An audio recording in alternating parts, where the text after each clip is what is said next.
La llamada de Cthulhu. H.P. Lovecraft. Capítulo 1. El horror en arcilla. Es imposible que tales potencias o seres hayan sobrevivido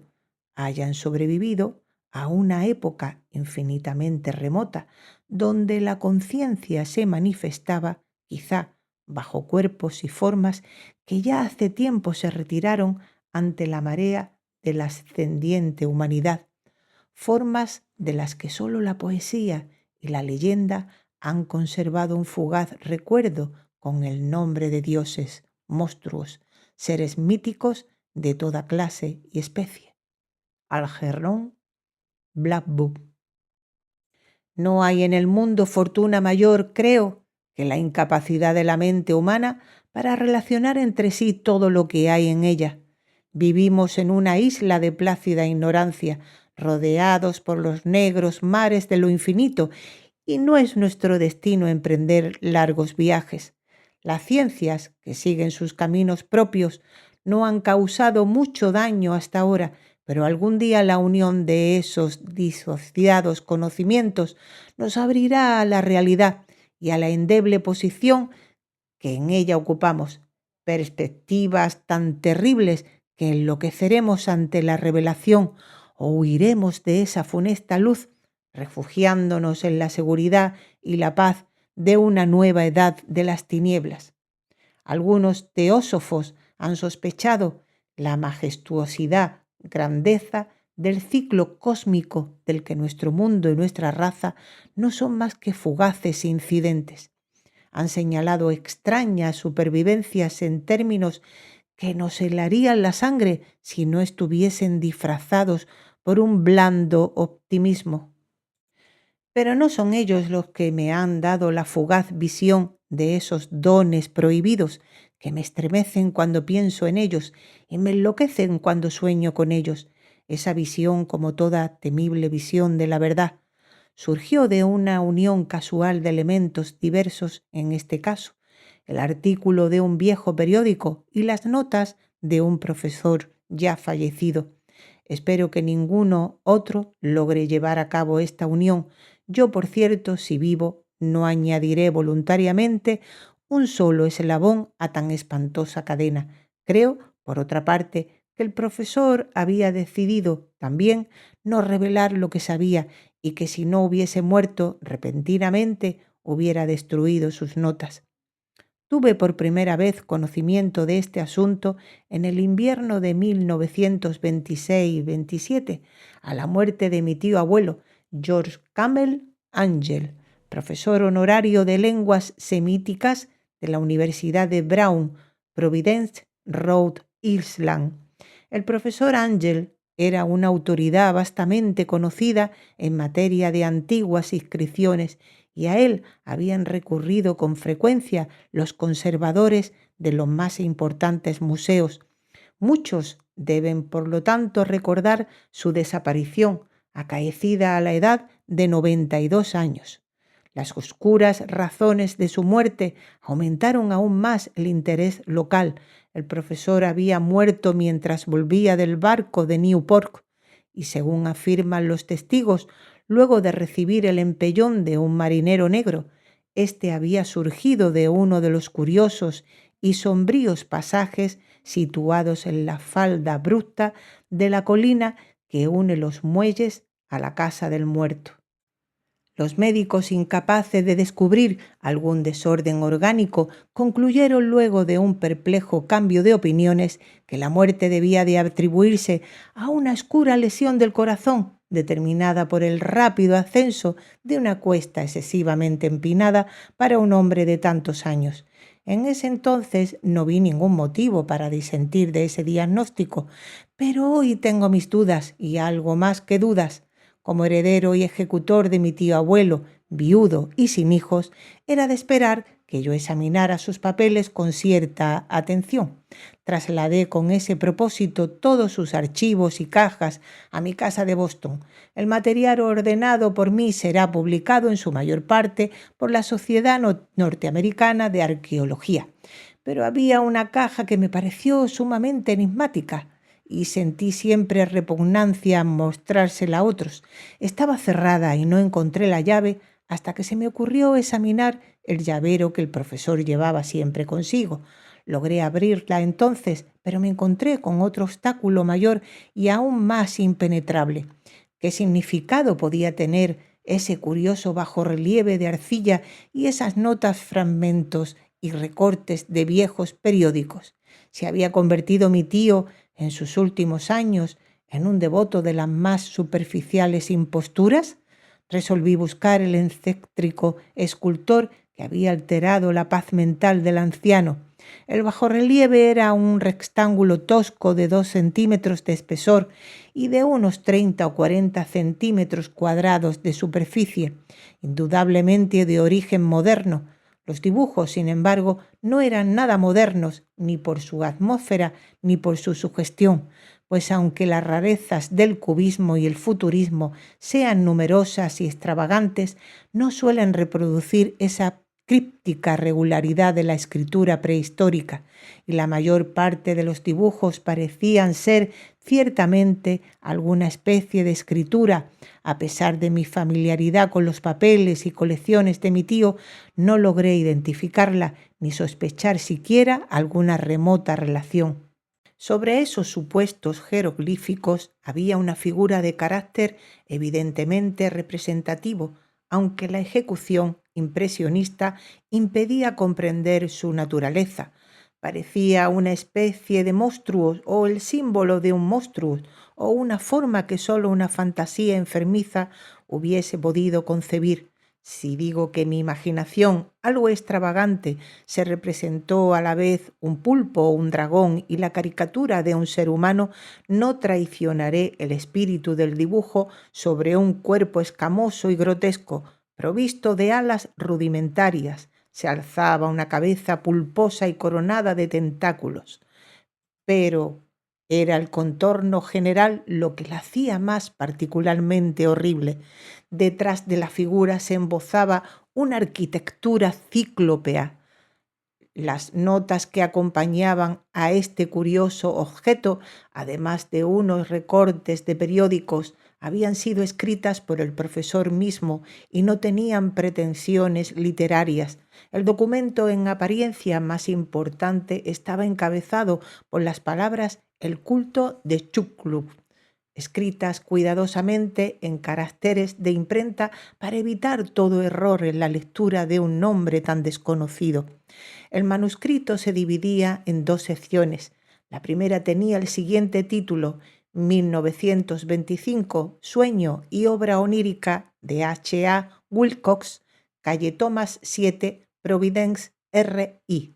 Y la segunda, Informe del inspector John R. Legras, calle Bienville, 121, New Orleans, a la Sociedad Norteamericana de Arqueología, 1928. Notas del mismo y del profesor Webb. Las otras notas manuscritas eran todas muy breves, relatos de sueños curiosos de diferentes personas o citas de libros y revistas teosóficos, principalmente la Atlántida y la Lemuria perdida de W. Scott Elliot, y el resto comentarios acerca de la supervivencia de las sociedades y cultos secretos, con referencia a pasajes de tratados mitológicos y antropológicos, como la rama dorada de Fraser y el culto de las brujas en Europa occidental de la señorita Murray. Los recortes de periódicos aludían principalmente a casos de alienación mental y a crisis de demencia colectiva en la primavera de 1925. La primera parte del manuscrito principal relataba una historia muy curiosa. Parece que el 1 de marzo de 1925, un joven delgado, moreno, de aspecto neurótico y presa de gran excitación, había visitado al profesor Ángel con el singular bajorrelieve de arcilla, entonces todavía fresco y húmedo. En su tarjeta se leía el nombre de Henry Anthony Wilcox, y mi tío había reconocido en él al hijo menor de una excelente familia con la que estaba ligeramente relacionado. Wilcox, que desde hacía un tiempo estudiaba dibujo en la Escuela de Bellas Artes de Rhode Island y que vivía en el Hotel Fleur de Lis, muy cerca de esta institución, era un joven precoz, de genio indudable, pero muy excéntrico. Desde su infancia había llamado la atención por las historias y sueños extraños que se complacía en relatar. Se denominaba a sí mismo físicamente hipersensitivo, pero la gente seria de la vieja ciudad comercial lo consideraba simplemente raro. No había preguntado nunca a los de su propia clase y poco a poco había ido reiterándose de toda actividad social. Actualmente solo era conocido por algunas estetas de otras ciudades. La Asociación Artística de Providence, deseosa de preservar su conservadurismo, lo había desahuciado. En aquella visita, decía el manuscrito, el escultor había pedido bruscamente la ayuda de los conocimientos arqueológicos de su huésped para identificar los jeroglíficos. El joven hablaba de un modo pomposo y descuidado que impedía simpatizar con él. Mi tío le respondió con sequedad, pues la evidente edad de la tableta excluía toda posible relación con las ciencias arqueológicas. La réplica del joven Wilcox, que impresionó bastante a mi tío como para que la reprodujera palabra por palabra, tuvo ese énfasis poético que caracterizaba sin duda su conversación habitual. Es nueva, es cierto, le dijo, pues la hice anoche mientras soñaba con extrañas ciudades, y los sueños son más viejos que la cavilosa Tiro, la contemplativa Esfinge o Babilonia guarnecida de jardines, y comenzó a narrar una historia desordenada que de pronto despertó en mi tío un recuerdo. El anciano se mostró febrilmente interesado. La noche anterior había habido un leve temblor de tierra, el más violento de los que había sacudido Nueva Inglaterra en esos últimos años, que había afectado terriblemente la imaginación de Wilcox. Ya en cama y por primera vez en su vida había visto en sueños unas ciudades ciclópeas de enormes bloques de piedra y gigantescos y siniestros monolitos de un horror latente que exudaban un limo verdoso. Muros y pilares estaban cubiertos de jeroglíficos y de las profundidades de la tierra, de algún punto indeterminado, venía una voz que no era una voz, sino más bien una sensación confusa que sólo la fantasía podía traducir en esta unión de letras casi imposible. Chucluc, chac. Esta mezcla de letras fue la llave del recuerdo que excitó y perturbó al profesor Ángel. Interrogó al escultor con minuciosidad científica y estudió con intensidad casi frenética el bajorrelieve que el joven había estado esculpiendo en sueños. Vestido solo con su ropa de dormir y temblando de frío, mi tío culpó a su avanzada edad, dijo Wilcox más tarde, el de no reconocer con rapidez los jeroglíficos y el dibujo. Muchas de sus preguntas le parecieron un poco fuera de lugar a su visitante, especialmente aquellas que trataban de relacionar a este último con sociedades y cultos extraños. Y Wilcox no pudo entender por qué mi tío lo prometió repetidamente guardar silencio sin admitía ser miembro de una de las tan innumerables sectas paganas o místicas. Cuando el profesor quedó al fin convencido de que Wilcox ignoraba de verdad toda doctrina o cultos secretos, le suplicó que no dejara de informarle acerca de sus sueños. Este pedido dio sus frutos, pues a partir de esa primera entrevista el manuscrito menciona las visitas diarias del joven y la descripción de sorprendentes visiones nocturnas cuyo tema principal era siempre unas construcciones ciclópeas de piedra húmedas y oscuras y una voz o inteligencia subterránea que gritaba una y otra vez en enigmáticos y sensibles impactos, algo indescriptible. Los dos sonidos que se repetían con más frecuencia eran los representados por las palabras chuclu y rif. El 23 de marzo, continuaba el manuscrito, Wilcox faltó a la cita. Una investigación realizada en el hotel reveló que había sido atacado por una fiebre de origen desconocido y que lo habían llevado a la casa de sus padres, en la calle Waterman. Se había puesto a gritar en medio de la noche, despertando a varios artistas que vivían en el mismo hotel, y desde entonces había pasado alternativamente de la inconsciencia al delirio. Mi tío telefoneó enseguida a la familia y desde ese momento siguió de cerca el caso, yendo a menudo a la oficina del doctor Tobey en Trayer Street, médico de cabecera del joven. La mente febril de Wilcox alimentaba, aparentemente, extrañas imágenes. El doctor se estremeció al recordarlas. No solo incluían una repetición de los sueños anteriores, sino también una criatura gigantesca de varios kilómetros de altura que caminaba o se movía pesadamente.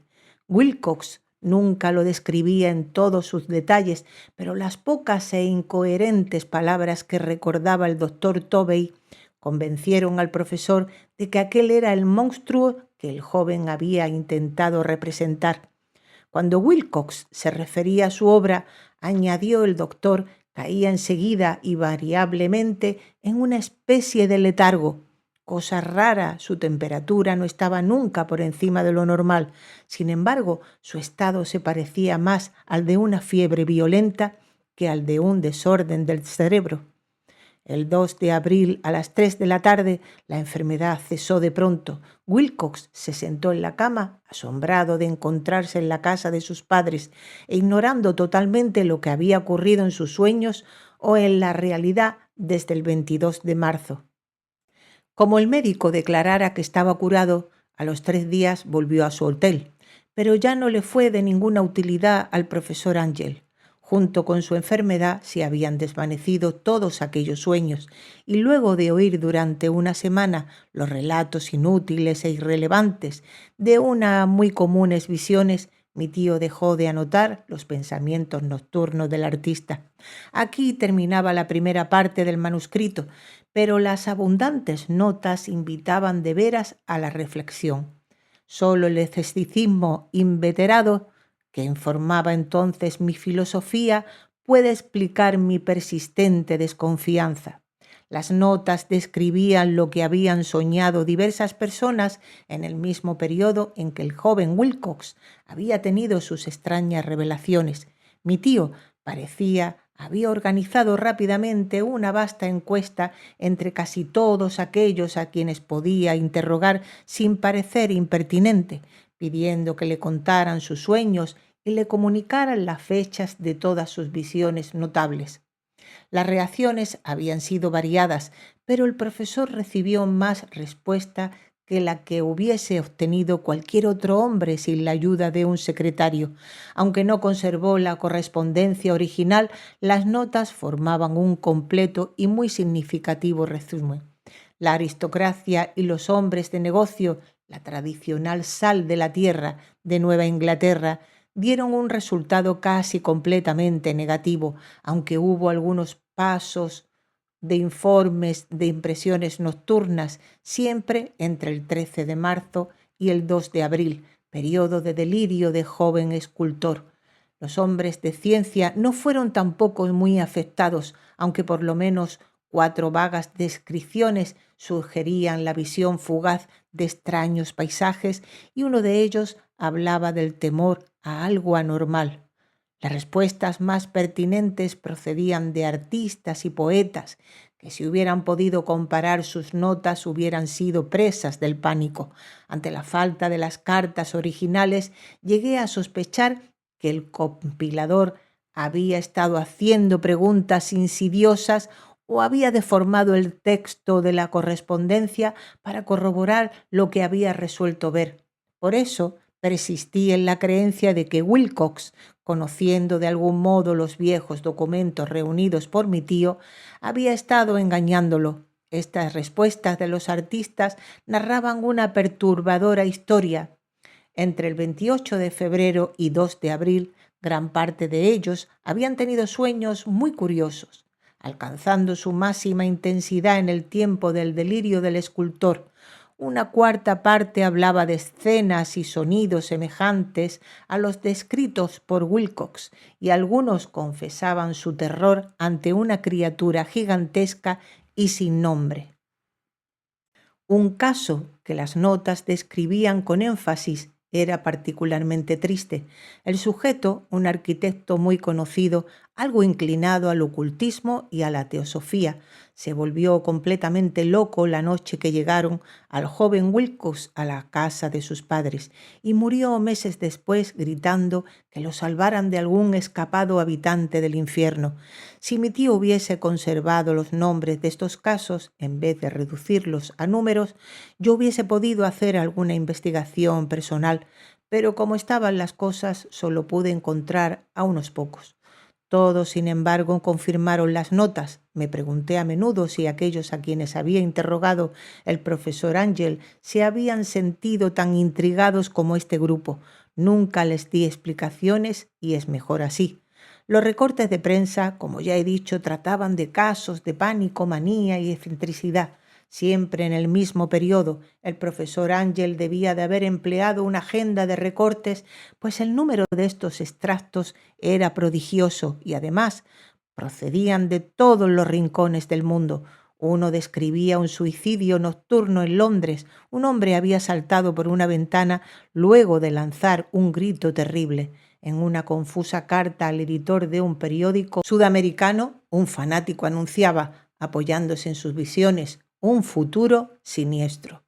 Un despacho de California relataba que una colonia teosófica había comenzado a usar vestiduras blancas ante la proximidad de un glorioso acontecimiento que no llegaba nunca, mientras las noticias de la India se referían cautelosamente a una seria agitación de los nativos producidas a fines de marzo. Las orgías vudúes se habían multiplicado en Haití y en África se habían hablado de unos cantos misteriosos. Los oficiales norteamericanos radicados en Filipinas habían tenido ciertas dificultades con algunas tribus y en la noche del 22 de marzo los policías de Nueva York habían sido molestados por levantinos histéricos. Confusos rumores recorrieron también el oeste de Irlanda y un pintor llamado Ardoise Bonnot exhibió en 1926 en el Salón de Primavera de París un blasfemo paisaje de sueño. En los asilos de alienados, los desórdenes fueron tan numerosos que solo un milagro logró impedir que el cuerpo médico advirtiera curiosas semejanzas y sacara apresuradas conclusiones. Una rara colección de recortes de veras. Apenas concibo hoy el crudo racionalismo con que los hice a un lado, pero quedé convencido de que el joven Wilcox había tenido noticias de unos sucesos anteriores mencionados por el profesor. Capítulo 2. El informe del inspector Legras. Los sucesos anteriores por los que mi tío diera tanta importancia al sueño del escultor y al bajorrelieve eran el tema de la segunda mitad del largo manuscrito. Ya una vez parecía, el profesor Ángel había visto los odiosos contornos del monstruo anónimo, había meditado sobre los desconocidos jeroglíficos y había oído las sílabas que sólo la palabra chuclu podía traducir. Todo esto en circunstancias tan sobrecogedoras que no es raro que persiguiese al joven Wilcox con preguntas y ruegos. Esta experiencia anterior había ocurrido 17 años antes, en 1908, mientras la Sociedad Norteamericana de Arqueología celebraba su consejo anual en San Luis. El profesor Ángel, por su autoridad y sus méritos, había desempeñado un papel importante en todas las deliberaciones y a él se acercaron varios profanos que aprovechaban la oportunidad de la convocatoria para hacer preguntas y plantear problemas. El jefe de ese grupo no tardó en convertirse en centro de atracción de todo el Congreso. Era un hombre de aspecto muy común, mediana edad, y que había hecho el viaje de Nueva Orleans a San Luis en busca de cierta información que no había podido obtener en su distrito. Se llamaba John Raymond Legras y era inspector de policía. Traía consigo el objeto de su viaje, una estatuilla de piedra repugnante y grotesca, muy antigua aparentemente, cuyo origen no había logrado determinar. No debe creerse que el inspector Legras se interesara por la arqueología. Todo lo contrario, su deseo de instruirse tenía como único origen razones puramente profesionales. La estatuilla, ídolo, fetiche o lo que fuese, había sido capturada meses antes en los pantanos boscosos del sur de Nueva Orleans, en el curso de una expedición contra una presunta ceremonia vudú. Tan singulares y odiosos eran los ritos que la policía comprendió que se hallaba ante un culto totalmente ignorado e infinitamente más diabólico que los del vudú. Los confusos e increíbles relatos arrancados por la fuerza a los prisioneros nada informaron sobre su posible origen. De ahí el deseo de la policía de consultar a alguna autoridad para identificar así el horrible símbolo y seguir las huellas del culto hasta sus fuentes. El inspector Legras no había esperado que su pedido convocara una impresión semejante. La aparición de la curiosa estatuilla bastó para excitar a los hombres de ciencia y pronto todos rodearon al inspector para contemplar de cerca la diminuta figura cuya rareza y aspecto de genuina y abismal antigüedad abría perspectivas tan misteriosas y arcaicas que nadie reconoció la escuela escultórica de la que había nacido la estatua. Y sin embargo, centenares y hasta miles de años parecían haberse posado en la oscura y verdosa superficie de aquella piedra desconocida. La figura que los miembros del Congreso pasaron de mano en mano para estudiarla con más minuciosidad medía de unos 20 a 25 centímetros de altura y estaba finamente labrada. Representaba un monstruo de contornos vagamente antropoides, pero con una cabeza de pulpo cuyo rostro era una masa de tentáculos, un cuerpo escamoso que sugería cierta elasticidad, 4 extremidades dotadas de garras enormes y un par de alas y estrechas y largas en la espalda. Esta criatura, que exhalaba una malignidad antinatural, parecía ser una pesada corpulencia y estaba sentada en un pedestal o bloque rectangular, cubierto de indescriptibles caracteres. Las puntas de las alas rozaban el borde posterior del bloque, el asiento ocupaba el centro, mientras que las garras largas y curvas de las plegadas extremidades asían el borde anterior y descendían hasta un cuarto de la altura del pedestal. La cabeza de cefalópodo se inclinaba hacia el dorso de las garras enormes que apretaban las elevadas rodillas. El conjunto daba una impresión de vida anormal, más sutilmente terrorífico a causa de la imposibilidad de establecer su origen. Su vasta, pavorosa e incalculable edad era innegable, sin embargo nada permitía relacionarlo con algún tipo de arte de los comienzos de la civilización. El material de la estatua estaba encerrada en otro misterio.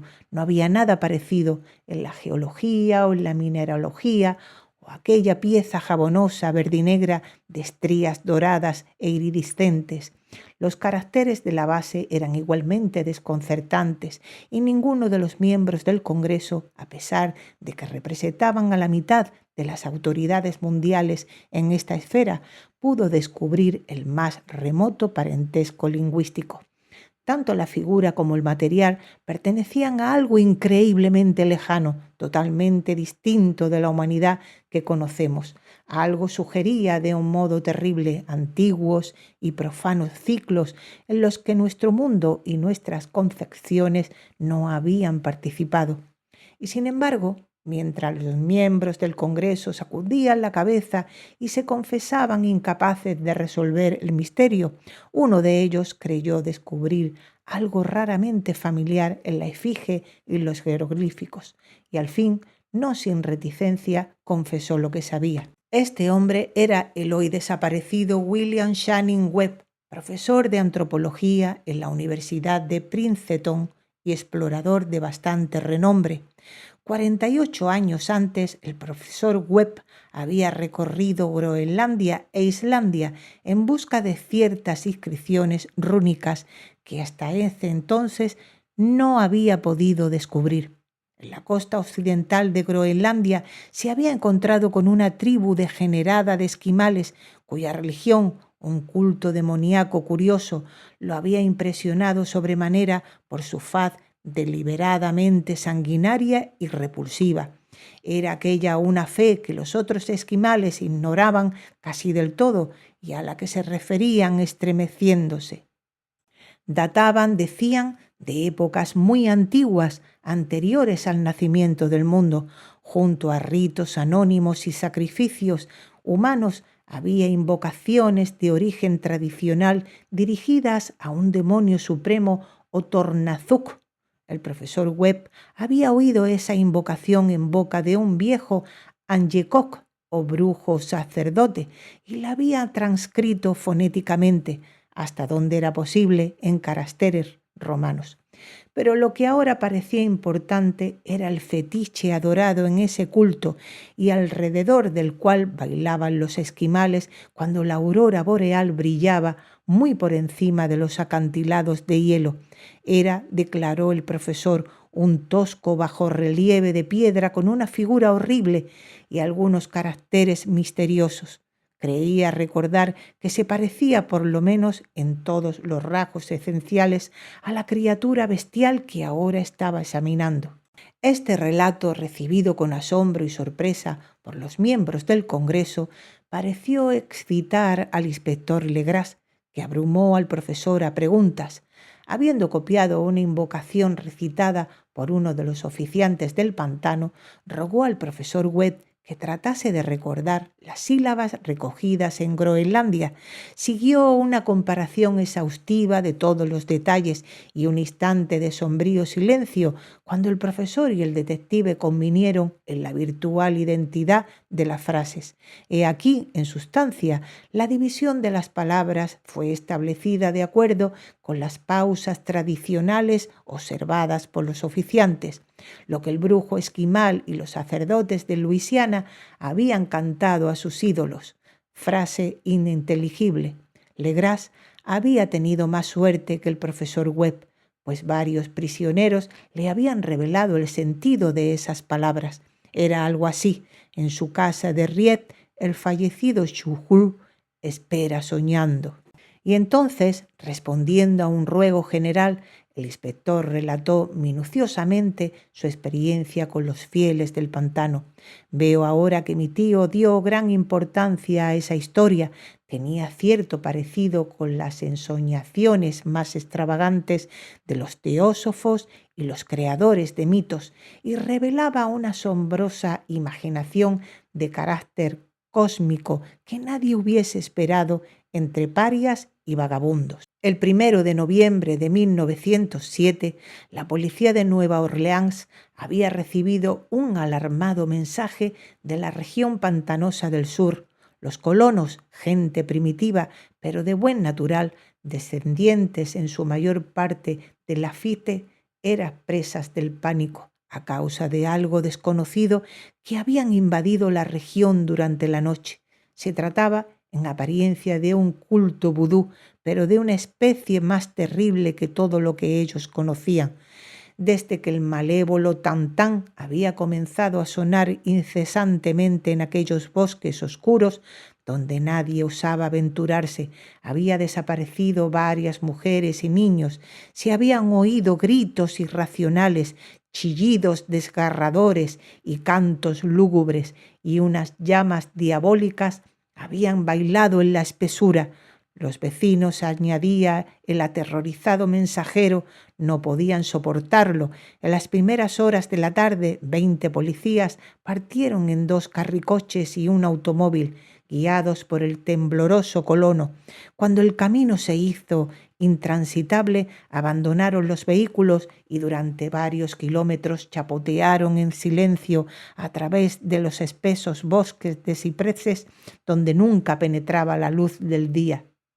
Raíces tortuosas y nudos malignos de musgo español retardaban la marcha, y de vez en cuando una pila de piedras húmedas o los fragmentos de una pared en ruinas hacían más depresiva aquella atmósfera que los árboles deformados y las colonias de hongos contribuían a crear.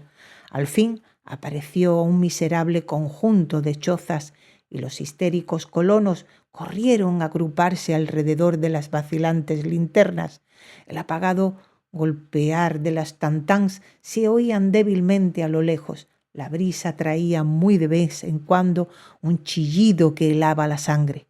Un resplandor rojizo parecía filtrarse por entre el follaje pálido, más allá de las interminables avenidas de la noche selvática. A pesar de su repugnancia a quedarse nuevamente solos, todos los habitantes del lugar se negaron a avanzar un solo paso hacia la escena del culto maldito, de modo que el inspector Legras y sus 19 colegas tuvieron que aventurarse sin guías por aquellas negras arcadas de horror donde ninguno de ellos había puesto el pie. La región en que ahora entraba la policía tenía tradicionalmente muy mala fama y en su mayor parte no había sido explorada por hombres blancos. Algunas leyendas se referían a un lago secreto en que vivía una colosal e informe criatura, algo parecida a un pólipo y de ojos fosforescentes, y según los colonos, unos demonios de alas de murciélagos salían a medianoche de sus cavernas para adorar al monstruo. Afirmaban que éste estaba allí desde antes de que la sale de los indios y aún de las bestias y pájaros del bosque. Era una verdadera pesadilla y verlo significaba la muerte. Pero se aparecían en sueños a los hombres y eso bastaba para que éstos se mantuviesen alejados. La orgía vudú se desarrollaba en los límites extremos de la área aborrecida, pero aún así el emplazamiento era bastante malo y eso quizá había aterrorizado a los colonos más que los chillidos o incidentes. Solo la poesía o la locura podían haber reproducido los ruidos que oyeron los hombres de Legras mientras atravesaban lentamente el sombrío pantano, acercándose a la luz rojiza y a los apagados tantáns. Había una cualidad vocal propia de las bestias y nada más terrible que oír una de ellas cuando el órgano de donde proviene deberían emitir otra. Una furia animal y una licencia orgiástica se acerbaban allí hasta alcanzar alturas demoníacas con gritos y aullidos extáticos que reservaban en los bosques tenebrosos como ráfagas pestilentes surgidas de los abismos del infierno. De vez en cuando cesaban los gritos y lo que parecía un coro de voces roncas entonaban la odiosa melopea. Por fin los hombres llegaron a un sitio donde el bosque era menos denso y se encontraron de pronto en el lugar mismo de la escena. 4 trastabillaron, un quinto perdió el conocimiento y otros 2 se lanzaron un grito de horror que por suerte fue apagado por el tumulto salvaje de la orgía. Legras roció con agua pantanosa el rostro del hombre desvanecido y luego todos contemplaron el espectáculo fascinados por el horror. En un claro natural del pantano se alzaba una isla verde de tal vez un acre de extensión, desprovista de árboles y bastante seca. Allí saltaba y se retorcía una horda de anormalidades humanas más indescriptibles que cualquiera de la que hubiese podido pintar un cime o un angarola. Sin ropas, esta híbrida muchedumbre bramaba, rugía y se contorsionaba alrededor de una hoguera circular.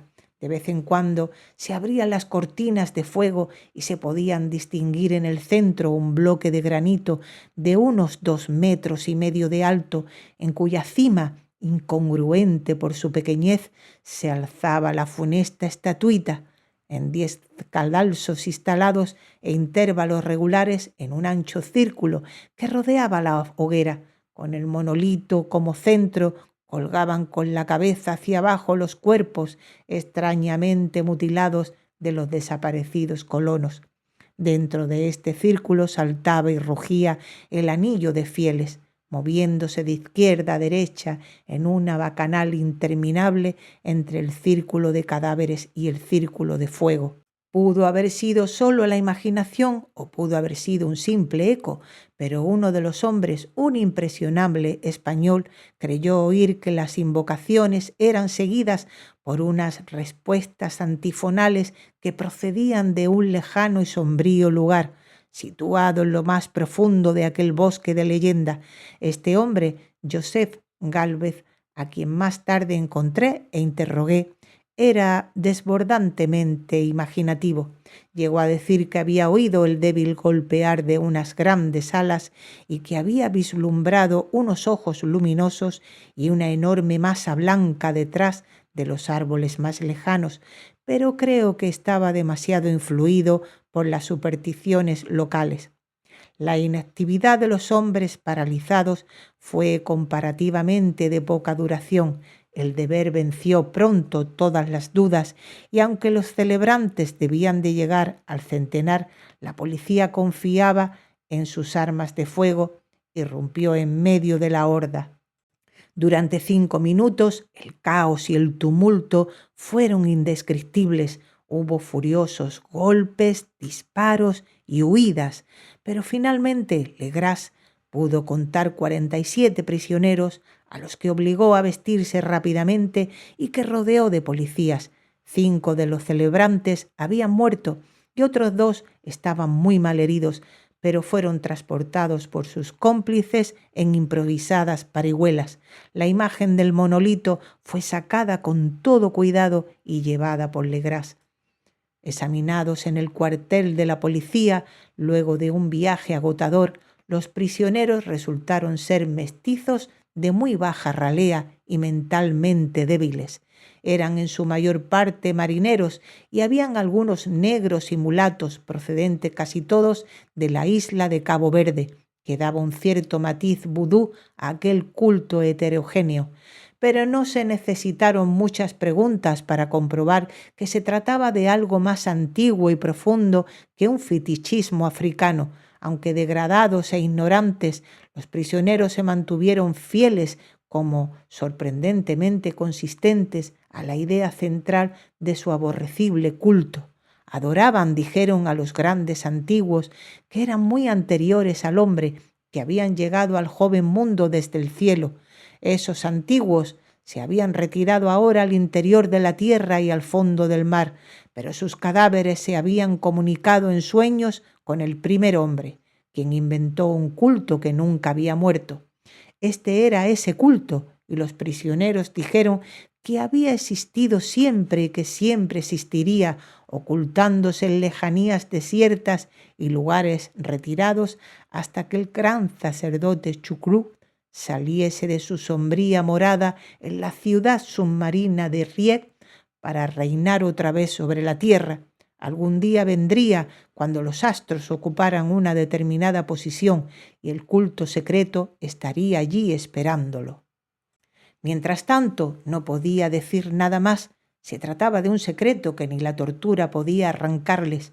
La humanidad no era lo único consciente en la tierra, pues había unas formas que emergían de la sombra para visitar a sus escasos fieles. Pero éstas no eran los grandes antiguos. Ningún ser humano había visto a los antiguos. El ídolo de piedra representaba el gran Shukru, pero nadie podía decir si los otros eran o no como él. Nadie era capaz de descifrar ahora la antigua escritura. Muchas cosas se transmitían oralmente. La invocación ritual no era el secreto. Este no se comunicaba nunca en voz alta. El canto significaba: en su casa de Riel, el fallecido Chucrú espera soñando. Solo 2 de los prisioneros fueron juzgados bastante cuerdos y se les ahorcó. El resto fue enviado a diversas instituciones. Todos negaron haber participado en los crímenes rituales y afirmaron que los culpables de aquellas muertes eran las alas negras que habían venido hasta ellos desde su refugio inmemorial en el bosque encantado. Pero nada coherente se pudo saber de ellos, aliados misteriosos. Lo que la policía logró obtener salió en su mayor parte de un viejísimo mestizo llamado Castro, quien pretendía haber tocado puertos distantes y hablado con los jefes inmortales del culto en las montañas de China. El viejo Castro recordaba fragmentos de odiosas leyendas que empequeñecían las especulaciones de los teósofos y hacían de nuestro mundo algo reciente y fugaz. En ciclos muy lejanos, otros seres habían gobernado la tierra, habían vivido en grandes ciudades y sus vestigios podían encontrarse aún, le habían dicho a Castro los inmortales de China, en unas piedras ciclópeas de algunas islas del Pacífico. Habían muerto muchísimo antes de la aparición del hombre, pero había artes que podrían revivirlos cuando los astros volvieran a ocupar su justa posición en los cielos de la eternidad. Estos seres indudablemente procedían de las estrellas y habían traído sus imágenes con ellos. Estos grandes antiguos, continuó Castro, no eran de carne y hueso, tenían forma. ¿No lo probaba acaso esta imagen estelar? Pero esa forma no era material. Cuando las estrellas eran propicias, iban de mundo en mundo a través del cielo, pero cuando eran desfavorables no podían vivir. Pero aunque ya no viviesen, no habían muerto en realidad. Yacían todos en casas de piedra en la gran ciudad de Rien, preservada por los sortilegios del gran Shukru, para el día que las estrellas y la tierra pudiesen recibir su gloria resurrección. Pero en esa época alguna fuerza exterior debía ayudar a la liberación de sus cuerpos. Los conjuros que impedían que se descompusieran impedían también que se moviesen, y los antiguos tenían que contentarse con yacer y pensar en la oscuridad mientras transcurrirían millones de años. Conocían todo lo que ocurría en el mundo, pues su lenguaje consistía en la transmisión del pensamiento. En ese mismo instante hablaban de sus tumbas, cuando luego de un caos infinito aparecieron los primeros hombres. Los grandes antiguos hablaron a los más sensibles, moldeándoles los sueños. Aquellos primeros hombres, murmuró Castro, establecieron el culto con que se adoraba a los ídolos de los grandes antiguos, ídolos traídos de estrellas oscuras en una época infinitamente lejana. Ese culto no moriría hasta que las estrellas volvieran a ser favorables. Los sacerdotes sacarían entonces al gran Shuhur de su tumba para que reviviese a sus vasallos y volviera a asumir su reinado en la tierra.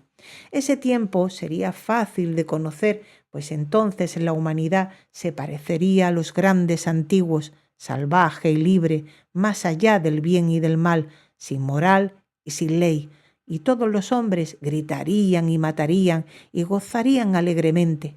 Los antiguos, liberados, enseñarían nuevos modos de gritar y matar y gozar, y el mundo entero ardería en un holocausto de libertad y éxtasis. Mientras tanto, el culto con apropiados ritos debía conservar el recuerdo de aquellos días antiguos y presagiar su retorno.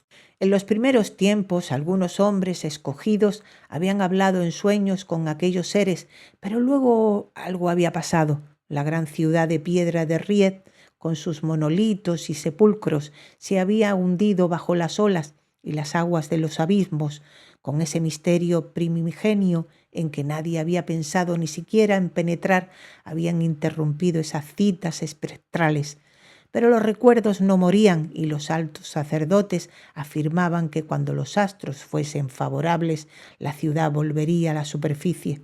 Entonces los viejos espíritus de la tierra, mohosos y sombríos, saldrían de sus subterráneos y propagarían los rumores recogidos allá en olvidados fondos del océano.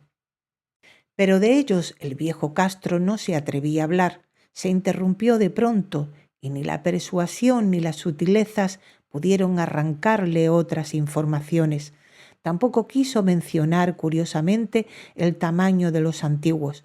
En cuanto al culto, afirmó que su centro debía encontrarse en los desiertos intransitados de Arabia, donde Irén, la ciudad de los pilares, sueña aún intacta y secreta. No tenía relación alguna con la brujería europea y solo era conocido por sus miembros. Ningún libro aludía a él, aunque los chinos inmortales decían que el Necronomicon del árabe loco Abdul Azaret había un sentido oculto que el iniciado podría interpretar de muy diversas maneras, especialmente en el tan discutido dístico. No está muerto quien puede yacer eternamente y en épocas extrañas hasta que la muerte puede morir. Legras, profundamente impresionado y no poco intrigado, había buscado sin éxito las filiaciones históricas del culto. Castro aparentemente había dicho la verdad al afirmar que era un secreto. Las autoridades de la Universidad de Tulán no pudieron arrojar luz alguna sobre el culto o la imagen y ahora recurría a las mayores autoridades y se encontraba nada menos que con el episodio de Groenlandia del profesor Webb. El ferviente interés que despertó el relato de Legras, corroborado por la presencia de la estatuilla, tuvo algún eco en las cartas que intercambiaron luego los miembros del Congreso, pero apenas hay alguna mención en el informe oficial. La prudencia es preocupación primordial de aquellos que se enfrentan a menudo a la charlatanería y la impostura. Legras prestó durante un tiempo la estatua al profesor Webb, pero a la muerte de este último le fue devuelta y está desde entonces en su casa. Allí la he visto no hace mucho tiempo. Es de veras algo estremecedor e indiscutiblemente parecida a la escultura labrada en sueños por el joven Wilcox. No me asombró que mi tío se hubiese excitado con el relato del joven. ¿Qué pudo pensar al saber, ya enterado de la información recogida por Legras, que un joven sensible no solo había soñado la figura y los jeroglíficos de las imágenes del pantano y de Groenlandia, sino que también había oído en sueños 3 de las palabras de la fórmula repetida por los maestros de Luisiana y los diabólicos esquimales? Era natural que el profesor Ángel hubiese iniciado instantáneamente una minuciosa investigación, aunque yo en mi fuero interno sospechaba que el joven Wilcox había oído hablar del culto y había inventado una serie de sueños para acrecentar el misterio ante los ojos de mi tío. El relato de los otros sueños y los recortes coleccionados por el profesor parecían corroborar la historia del joven, pero mi bien fundado racionalismo y la total extravagancia del asunto me llevaron a adoptar las conclusiones que estimé más razonables. De modo que luego de estudiar otra vez el manuscrito y comparar las notas teosóficas y antropológicas con la descripción del culto que había hecho Legras, viajé a Providence para ver al escultor e increparle al haberse burlado de tal modo de un sabio anciano. Wilcox vivía aún solo en el Fleur de Lis de la calle Thomas, desagradable imitación victoriana de la arquitectura bretona del siglo XVII. La fachada de estuco del hotel lucía ostentosamente entre las encantadoras casas coloniales y a la sombra del más hermoso campanario georgiano que pudiera verse en Norteamérica. Encontré a Wilcox en sus habitaciones, sumido en su labor, y comprendí enseguida, por las piezas que lo rodeaban, que su genio era profundo y auténtico. Creo que durante un tiempo Wilcox figurará entre los grandes decadentes, pues ha cristalizado en arcilla y reflejará un día en el mármol esas pesadillas y fantasías evocadas en prosa por Arthur Machen y que Clark Ashton Smith ha hecho visibles en versos y pinturas. Moreno, frágil y de aspecto un poco descuidado, Wilcox se volvió lánguidamente y sin dejar su silla me preguntó que qué deseaba. Cuando le dije quién era, manifestó cierto interés, pues mi tío había excitado su curiosidad al examinar sus raros sueños, aunque sin expresar las razones de ese examen. Sin sacarlo de su ignorancia, traté prudentemente de hacerle hablar. Poco tiempo me bastó para convencerme de que era absolutamente sincero. Hablaba de sus sueños de un modo inequívoco. Esos sueños y sus residuos subconsciente había influido profundamente en su arte y me mostró una estatua mórbida cuyo modelado me estremeció, casi por la fuerza de su oscura sugestión. No recordaba haber visto el original excepto en el bajorrelieve creado durante un sueño, pero los contornos se habían formado insensiblemente bajo sus manos. Era sin duda la forma gigantesca de la que había hablado en su delirio. Comprobé muy pronto que no sabía nada del culto, salvo lo que el constante interrogatorio de mi tío había dejado escapar, y traté otra vez de concebir de qué modo podría haber recibido esas impresiones sobrenaturales. Comprobé muy pronto que no sabía nada del culto, salvo lo que el constante interrogatorio de mi tío había dejado escapar, y traté otra vez de concebir de qué modo podía haber recibido esas impresiones sobrenaturales. Hablaba de sus sueños de un modo extrañamente poético, haciéndome ver con terrible claridad la ciudad ciclópea de piedra verde y muscosa, cuya geometría, añadió curiosamente, eran totalmente errónea, y oí otra vez con un temor expectante el subterráneo llamado mental, Chukruk.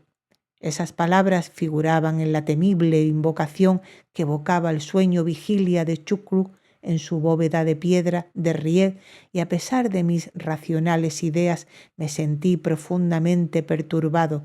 Wilcox era indudable. Había oído hablar casualmente del culto y lo había olvidado enseguida en la masa de las lecturas y concepciones igualmente fantásticas.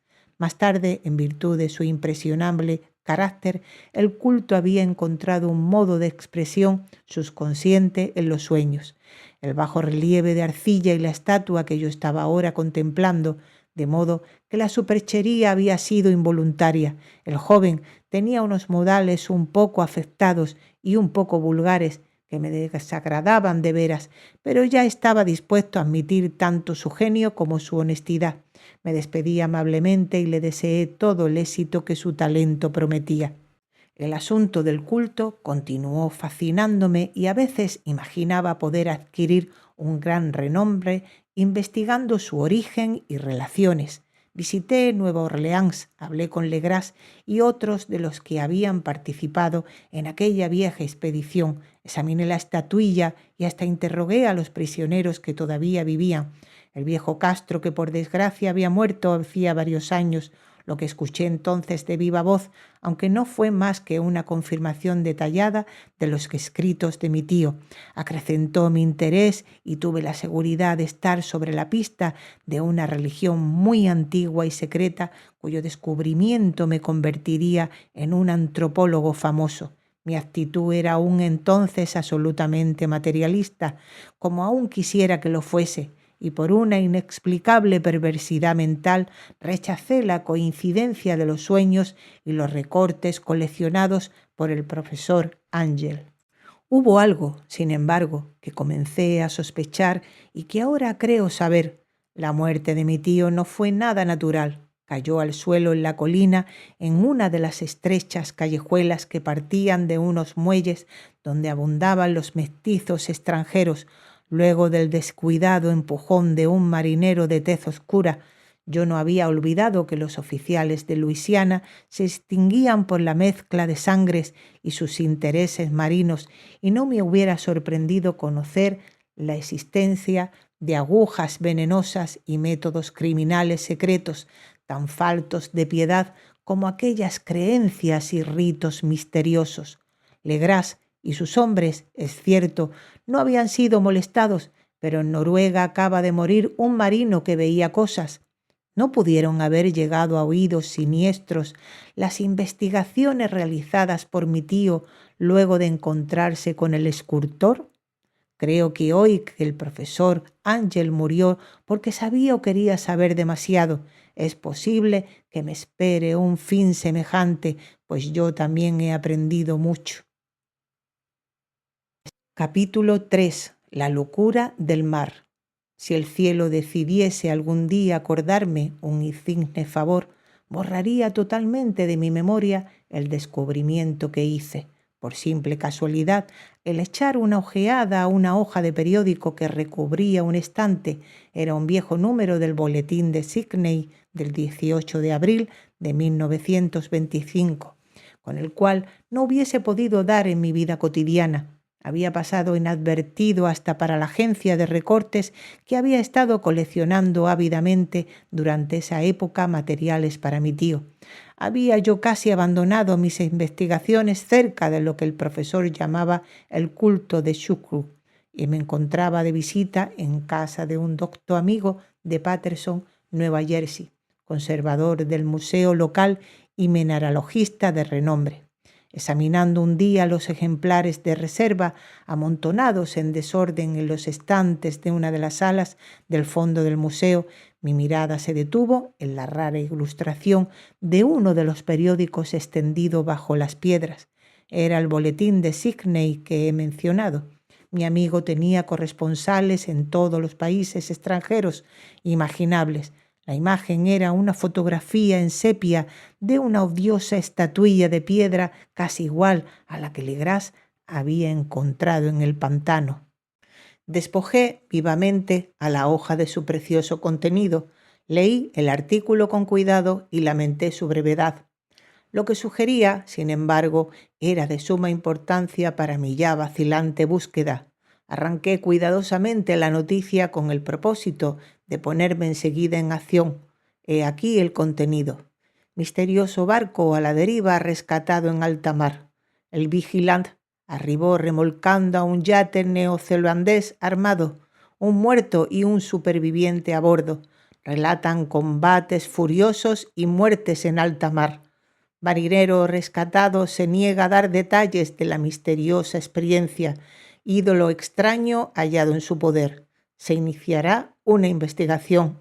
El carguero vigilante de la compañía Morrison, procedente de Valparaíso, arribó esta mañana a su puesto de amarre en la bahía de Darling, remolcando al yate Adler de Dunedin número 2, con serias averías, pero dotado aún de un poderoso armamento. El yate fue avistado el 12 de abril a las 34 grados 21 minutos de latitud sur y a las 152 grados 17 minutos de longitud oeste, con un muerto y un superviviente a bordo. El Vigilant dejó el Valparaíso el 25 de marzo y el 2 de abril fue alejado considerablemente de su curso, en dirección sur, por excepcionales tormentas y enormes olas. El 12 de abril avistó el buque a la deriva. En apariencia había sido abandonado, pero luego descubrió que llevaba un superviviente en estado de delirio y un hombre muerto por lo menos desde hacía una semana. El superviviente apretaba entre sus manos una piedra horrible de origen desconocido, de unos 30 centímetros de alto, cuyo origen los profesores de la Universidad de Sydney, la Sociedad Real y el Museo de la calle College no pudieron determinar, y que el hombre afirmaba haber descubierto en la cabina del yate en un altarcito rudimentario. Este hombre ya recobrado relató una historia de piratería y violencia sumamente extraña. Se trata de un noruego llamado Gustav Johansen, de cierta cultura, segundo oficial en la goleta Emma de Ausckland, que partió para el Callao el 20 de febrero con una tripulación de 20 hombres. El Emma, dijo, fue retrasado y alejado considerablemente de su ruta por la tormenta del 1 de marzo y el 22 del mismo mes, a los 49 grados 51 minutos de latitud sur y a los 128 grados 54 minutos de longitud este, encontró al Alert conducido por una tripulación de canacós y mestizos de aspecto patibulario. El capitán Collins no obedeció la orden de virar y la tripulación del yate abrió fuego sin aviso con una batería de cañones de bronce particularmente pesada. Los marineros del Emma, dijo el superviviente, se resistieron con valentía y aunque la goleta comenzó a hundirse, pues varios proyectiles habían alcanzado la línea de flotación, lograron acercarse al enemigo y lo abordaron poniéndose a luchar en cubierta. Como los tripulantes del yate combatían de un modo torpe y cruel, tuvieron que matarlos a todos. 3 de los hombres del Emma, incluso el capitán Collins y el primer oficial Gree, murieron, y los 8 restantes, bajo el mando del segundo oficial John Hansen, se pusieron a navegar en la dirección seguida originalmente por el yate, a fin de descubrir por qué motivo se les había ordenado cambiar el rumbo. Al día siguiente desembarcaron en una isla que no figuraba en ningún mapa. 6 de los hombres murieron allí, aunque John Hansen se mostró particularmente reticente a este respecto y dijo que habían caído en una grieta entre las rocas. Más tarde, parece, John Hansen y sus compañeros volvieron al yate y trataron de hacerlo navegar, pero fueron vencidos por la tormenta del 2 de abril. Desde ese día hasta el 12 de abril, fecha en que fue recogido por el Vigilant, John Hansen no recuerda nada, ni siquiera cuando murió su compañero William Brayden. La muerte no se debió aparentemente a otra causa que a privaciones. Cables procedentes de Dunedin informaban que el Alert era muy conocido como barco de carga y tenía muy mala reputación. Pertenecía a un curioso grupo de mestizos cuyas frecuentes incursiones nocturnas a los bosques atraían no poca curiosidad. Luego de la tormenta y los temblores de tierra del 1 de marzo, se había hecho apresuradamente a la vela. Nuestro corresponsal en Auckland afirma que el Emma y sus tripulantes gozaban de una excelente reputación y John Hansen era un hombre digno de toda confianza. El almirantazgo va a iniciar una investigación sobre este asunto, durante la cual se tratará de convencer a John Hansen para que hable más libremente. Esto era todo, además de la diabólica imagen, pero qué pensamientos despertó en mi mente estas nuevas y preciosas noticias acerca del culto de Shugru. Probaban que éste tenía fieles seguidores tanto en el mar como en la tierra. ¿Qué motivo había impulsado a la híbrida tripulación a ordenar el regreso del Emma mientras navegaban con su ídolo? ¿Qué isla desconocida era aquella en que habían muerto 6 de los tripulantes, acerca de la cual el contramaestre John Hansen se mostraba tan reticente? ¿Y qué resultado había tenido la investigación del almirantazgo y qué se sabía del odioso culto en Dunedin? Y lo más extraordinario, qué profunda y natural relación de hechos era esta que daba una significación maligna e innegable a los sucesos tan cuidadosamente anotados por mi tío. El 1 de marzo, el 28 de febrero, de acuerdo con el uso horario internacional, se habían producido una tormenta y un terremoto. El Alert y su mal encarada tripulación habían dejado rápidamente Dunedin, como obedeciendo un imperioso llamado, y en el otro extremo de la tierra, poetas y artistas habían comenzado a soñar con una ciclópea ciudad submarina, mientras un joven escultor modelaba en sueños la forma del terrible Chukruk. El 23 de marzo, la tripulación del Emma desembarcaba en una isla desconocida, perdiendo allí 6 hombres, y en esa misma fecha los sueños de algunas personas alcanzaron su mayor intensidad y se oscurecieron con el terror de un monstruo maligno y gigantesco, mientras un arquitecto se volvía loco y un escultor caía presa del delirio. ¿Y qué pensar de esa tormenta del 2 de abril, fecha en que cesaron todos los sueños de la ciudad sumergida y Wilcox salió indemne de aquella fiebre extraña? ¿Qué pensar igualmente de aquellas alusiones del viejo Castro a los antiguos venidos de las estrellas y a su reino próximo y a su culto y a su gobierno de los sueños? Estaba balanceándome en el borde de un abismo de horrores cósmicos insoportables para un ser humano. En todo caso, no afectaron sino a la mente, pues el 2 de abril puso término de algún modo a la monstruosa amenaza que había sitiado el alma de los hombres. Aquella tarde, luego de haber pasado el día enviando telegramas y haciendo urgentes preparativos, me despedí de mi huésped y tomé un tren para San Francisco. En menos de un mes llegué a Dunedin, donde sin embargo descubrí que se sabía muy poco de los extraños miembros del culto que habían vivido en las posadas marineras. El vagabundeo en los muelles era asunto demasiado común y no valía la pena mencionarlo, pero algo oí a propósito de una expedición terrestre realizada por estos mestizos, durante la cual se escuchó el débil golpear de unos tambores y se vio un fuego rojo en las colinas lejanas. En Auckland me enteré de que John Hansen había vuelto a Sydney, donde acababa de sometérsele a un inútil interrogatorio con el pelo totalmente cano, y que luego de vender su casita de la calle West había regresado con su mujer a su viejo hogar en Oslo. De su aventura no dijo a sus amigos más de lo que ya sabían los oficiales del almirantazgo, y todo lo que pudieron hacer fue darme su nueva dirección. Volví entonces a Sydney y hablé sin éxito con gente de mar y miembros de la corte. Vi el Alert en Circular Quay, en la bahía de Sydney, pero nada me reveló su caso. La imagen en cuclillas de cabeza de pulpo, cuerpo de dragón, alas escamosas y pedestal con jeroglíficos se conservaba en el Museo de Hyde Park.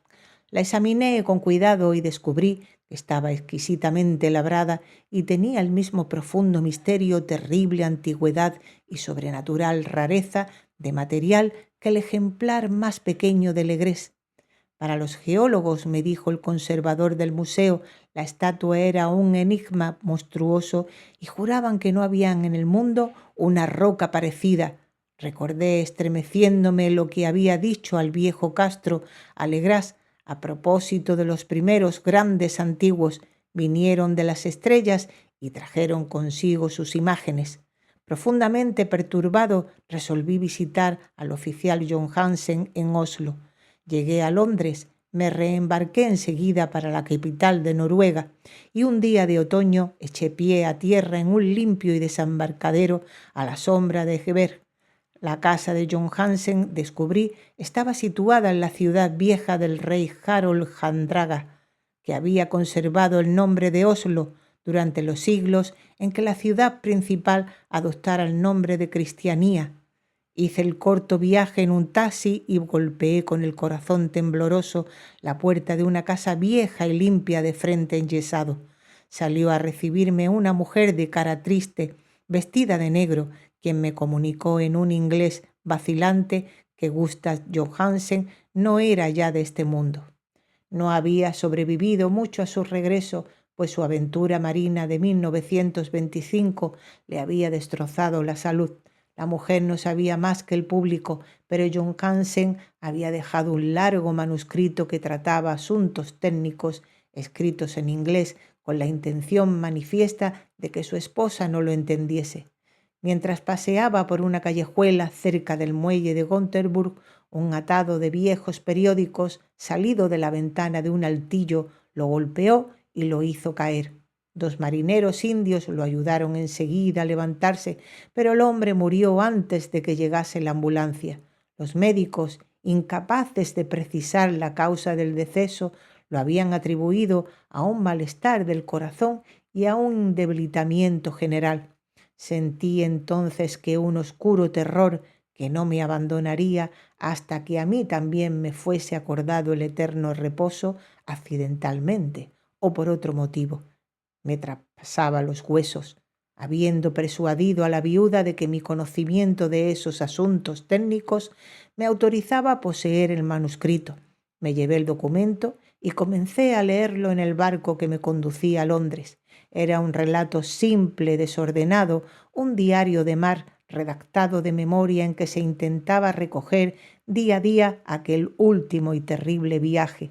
No lo transcribiré literalmente a causa de sus oscuridades y redundancias, pero mi resumen bastará para explicar por qué el rumor de las aguas contra los costados del buque se me hizo tan intolerable que tuve que taponarme los oídos. John Hansen, gracias a Dios, no lo sabía todo, aunque vio la ciudad y el monstruo, pero yo ya no podré dormir en paz mientras recuerde el horror que espera emboscado del otro lado de la vida, en el tiempo y en el espacio, y aquellas malditas criaturas que vinieron de los astros más antiguos y que sueñan en las profundidades del mar conocidas y favorecidas por un culto de pesadilla decidido a lanzarlas sobre nuestro planeta cada vez que algún terremoto vuelva a elevar las monstruosas ciudades de piedra al aire y la luz del sol. El viaje de John Hansen había comenzado tal como lo declarara él mismo ante el almirantazgo. El Emma había dejado Auckland en lastre el 20 de febrero y sintió todo el impacto de esa tempestad consecutiva al terremoto que arrancó a los abismos marinos el horror que pobló los sueños de los hombres. Recobrado el gobierno, el buque navegó favorablemente hasta encontrarse con el Alert el 22 de marzo y sentí la pena del oficial al describir el bombardeo y el hundimiento de su nave. De los mestizos del yate, John Hansen hablaba con un horror realmente significativo. Había algo abominable en ellos que hacía que su destrucción pareciese casi un deber, y John Hansen se sorprende ante la acusación de crueldad que contra él y sus compañeros hizo la corte.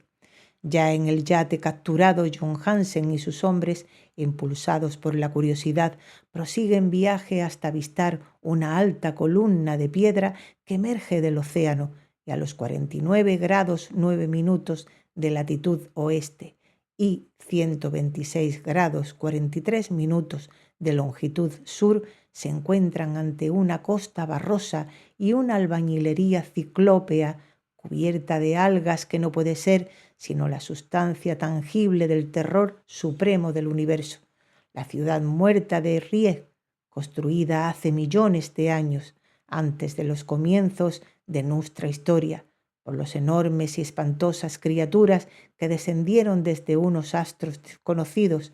Allí yacen el gran Chubru y sus compañeros ocultos en unas bóvedas verdes y húmedas desde donde envían, luego de incalculables ciclos, pensamientos que aterrorizan a los hombres sensibles y reclaman imperiosamente a los fieles del culto que inicien el peregrinaje de la liberación y la restauración. El oficial John Hansen ignoraba todo esto, pero Dios sabe bien que había visto bastante. Creo que emergió de las aguas solo la cima de la ciudadela, coronada por un enorme monolito donde yace el gran Shukru. Cuando imagino el tamaño de todo lo que puede esconder el fondo del océano, siento deseos de morir sin esperar ya más. John Hansen y sus hombres se sintieron aterrados ante la majestad cósmica de esta húmeda Babilonia habitada por demonios y debieron sospechar instintivamente que no pertenecía ni a este ni a ningún otro planeta similar. En todas las líneas de la estremecida descripción de John Hansen se veía y se advertía el mismo pavor ante el tamaño indescriptible de los bloques de piedra verde, ante la altura vertiginosa del monolito labrado, ante la asombrosa identidad de esas colosales estatuas y bajorrelieves con la rara imagen encontrada en la sentina del Alert. Sin conocer el futurismo, John Hansen describe al hablar algo muy parecido a una obra futurista, en vez de referirse a una estructura definida, algún edificio, se reduce a hablar de vastos ángulos y superficies pétreas, superficies demasiado grandes para ser de este mundo y cubiertas por jeroglíficos e imágenes horribles. Mencionó estos ángulos, pues recordaban los sueños que relataba Wilcox. El joven escultor afirmó que la geometría de la ciudad de sus sueños era normal, no euclidiana, y que sugería esferas y dimensiones distintas de las nuestras. Ahora, un marino ilustrado tenía ante la terrible realidad la misma impresión. John Hansen y sus hombres desembarcaron en la playa de esta monstruosa acrópolis y se treparon, resbalando, por los titánicos y musgosos escalones que ningún ser humano hubiera podido edificar. El sol mismo parecía deformado cuando se le miraba a través de las miasmas polarizadas que emanaban de esta perversión submarina. Una amenaza tortuosa acechaba en esos ángulos desconcertantes donde una segunda mirada descubría una concavidad donde se había creído ver la convexidad.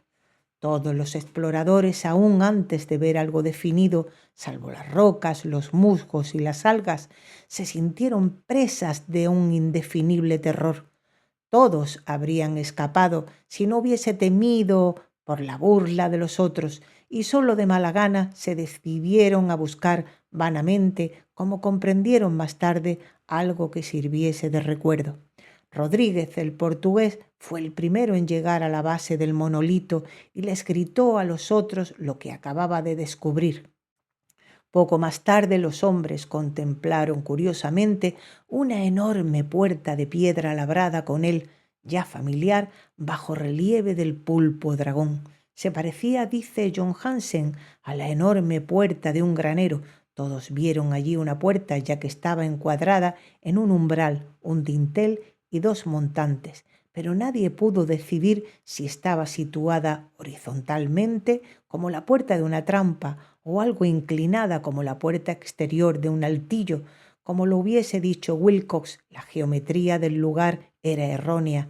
Uno no podía estar seguro de que el mar y el suelo fueran horizontales, de modo que la posición relativa de todo el resto parecía variar fantásticamente. Bryden presionó sobre la piedra en diversos sitios sin resultado. Luego Donovan palpó con delicadeza los bordes, apretando separadamente cada punto. Subió con lentitud a lo largo de la grotesca moldura de piedra. Puede decirse que subió si se admite que la puerta no era al fin y al cabo horizontal, y los hombres se preguntaron cómo una puerta podía ser tan enorme. Al fin, muy suavemente, muy lentamente, la parte superior del panel comenzó a inclinarse hacia adentro y todos vieron que la piedra se balanceaba. Donovan se deslizó o trepó de algún modo a lo largo de uno de los montantes y los hombres se pusieron a observar el curioso retroceso de la puerta monstruosa. En este fantástico mundo de deformaciones prismáticas, la piedra se desplazaba anormalmente en diagonal, despreciando todas las leyes de la materia y la perspectiva. La abertura mostraba una oscuridad casi material. Estas tinieblas tenían realmente una cualidad positiva, pues ocultaban algunas partes de las paredes interiores que debían de ser visibles. Al fin surgió de aquella cárcel milenaria algo así como una humareda que oscureció la luz del sol mientras se elevaba hacia el cielo, empequeñecido y arrogado con la ayuda de sus alas membranosas. El olor que salía de aquellos abismos recién abiertos era insoportable, y Haskin, que tenía el oído fino, creyó oír allá abajo un sonido chapoteante e inmundo. Todos escucharon y todos escuchaban aún cuando el monstruo se hizo visible, babeando y apretando su inmensidad verde y gelatinosa a través de la tenebrosa abertura hasta elevarse pesadamente en el aire corrompido de aquella ciudad de pesadilla. La letra del pobre John Hansen es apenas inteligible en esta parte. De los 6 hombres que nunca llegaron al barco, cree que 2 murieron simplemente de miedo en aquel instante maldito. El monstruo estaba más allá de toda posible descripción. No hay lenguaje aplicable a ese abismo de horror inmemorial, a esa vaporosa contradicción de todas las leyes de la materia, la fuerza y el orden cósmicos. Una montaña que caminaba, Dios, pues extrañar que en el otro lado de la tierra enloqueciese un gran arquitecto y que en aquel telepático instante la fiebre devorara al pobre Wilcox. El monstruo de los ídolos, el verde y viscoso demonio venido de otros astros, había despertado para reclamar sus derechos. Las estrellas eran otra vez favorables, y lo que un viejo culto no había podido lograr por su voluntad, un puñado de inocentes marineros lo hacía por accidente. Luego de millones y millones de años, el gran Chukur era libre otra vez. 3 hombres fueron barridos por aquellas patas membranosas antes que nadie tuviese tiempo de volverse. Que descansen en paz si hay algún descanso en el universo. Era Donovan, Guerrera y Armstrong. Parker resbaló mientras los otros 3 supervivientes se precipitaban frenéticamente en un escenario infinito de rocas verdosas. John Hansen jura que fue absorbido hacia arriba por un ángulo que no debía estar allí, un ángulo agudo que se había comportado como si fuese obtuso, de modo que solo Bryden y John Hansen llegaron al bote y se dirigieron desesperadamente hasta el Alert, mientras la montañosa monstruosidad descendía por los escalones de piedra resbaladiza y se detenía, titubeando, a orillas del agua. Las calderas habían quedado funcionando a pesar de que todos habían bajado a tierra y bastaron unos pocos segundos de frenéticas corridas entre ruedas y motores para poner en marcha el Alert. Lentamente, entre los horrores distorsionados de esa escena indescriptible, la hélice comenzó a golpear las aguas. Mientras tanto, en la costa mortal, sobre aquellas construcciones que no eran de este mundo, el monstruo gigantesco venido de las estrellas emitía unos gritos inarticulados como Polífemo al maldecir el veloz navío de Ulises. Enseguida, con más audacia que los cíclopes de la leyenda, el gran Chucrú penetró en las aguas e inició la persecución con golpes que levantaron enormes olas. Bryden volvió la vista y enloqueció. Desde entonces rió a intervalos hasta que la muerte lo alcanzó en su cabina mientras John Hansen bajaba delirando de un lado a otro. Pero John Hansen no había abandonado la partida, comprendiendo que el monstruo alcanzaría seguramente el Alert antes de que la presión llegase al máximo. Resolvió intentar algo desesperado y acelerando los motores subió rápidamente a la cubierta e hizo girar el timón. En la superficie de las aguas hubo un remolino espumoso y mientras crecía la presión del vapor, el valiente noruego dirigió el navío contra aquella montaña gelatinosa que se alzaba sobre las sucias espumas como la popa de un galeón demoníaco. La horrible cabeza de pulpo envuelta en tentáculos llegaba casi hasta la punta del bauprés, pero John Hansen no retrocedió. Hubo un estallido como el de un globo que se desinfla, un líquido inmundo como el que surge de un hendido pez luna, que el cronista no se atrevió a describir. Durante un instante, una nube verde acre y enceguecedora envolvió al buque y un hervor maligno quedó a popa, donde Dios del cielo, la esparcida plasticidad de aquella entidad celeste estaba recombinándose y recobrando su forma primitiva, mientras el Alert se alejaba más y más y ganaba velocidad. Eso fue todo. Desde ese momento John Hansen se contentó con meditar sombríamente sobre el ídolo de la cabina y preparar unas pocas comidas para él y su enloquecido compañero, que reía a carcajadas. No trató de dirigir el navío después de aquel incidente que daba un gran vacío en su alma. Luego sobrevino la tormenta del 2 de abril que terminó de nublar su conciencia. Recordaba confusamente infinitos abismos líquidos de espectrales paredes giratorias, vertiginosos desplazamientos por mundos huidizos en la cola de un cometa y saltos convulsivos de las profundidades del mar hasta la luna y luego otra vez hasta el mar. Todo envuelto en el coro de carcajadas y de las antiguas divinidades y de los verdes demonios del tártaro de alas de murciélago. Luego de esas pesadillas vino el rescate, el Vigilant, el tribunal del almirantazgo, las calles de Dunedin y el viaje largo de retorno a la casa natal junto al Egeber.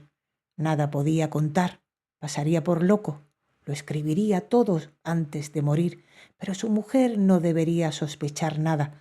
La muerte sería para él beneficiosa solo si borraba sus recuerdos. Todo era el documento que leí. Lo he guardado en la caja de lata junto con el bajorrelieve de arcilla y los papeles del profesor Ángel. Incluiré este relato, esta prueba de mi propia cordura, donde se ha unido lo que espero que nunca volverá a unirse. He contemplado todo lo que en el universo puede haber de horroroso y aún los cielos de la primavera y las flores del verano me parecerán desde ahora impregnados de veneno, pero no creo que viva mucho. Como desaparecieron mi tío y el pobre John Hansen, así desapareceré yo. Conozco demasiado y el culto todavía existe. Chucrú existe también, supongo, en ese refugio de piedra que le sirve de abrigo desde que el sol era joven. Su ciudad maldita se ha hundido otra vez, pues el vigilán navegó por aquel lugar después de la tormenta de abril, pero sus ministros en la tierra bailan aún y cantan y matan en lugares aislados, alrededor de monolitos de piedra coronados de imágenes. Chucrú tuvo que haber sido atrapado por los abismos submarinos, pues si no el mundo gritaría ahora de horror. ¿Quién conoce el fin? Lo que ha surgido ahora puede hundirse y lo que se ha hundido puede surgir. La abominación espera y sueña en las profundidades del mar y sobre las vacilantes ciudades de los hombres flota la destrucción. Llegará el día, pero no debo ni puedo pensarlo. Ruego que si no sobrevivo a este manuscrito, mis ejecutores testamentarios cuiden de que la prudencia sea mayor que la audacia e impidan que caiga bajo otros ojos.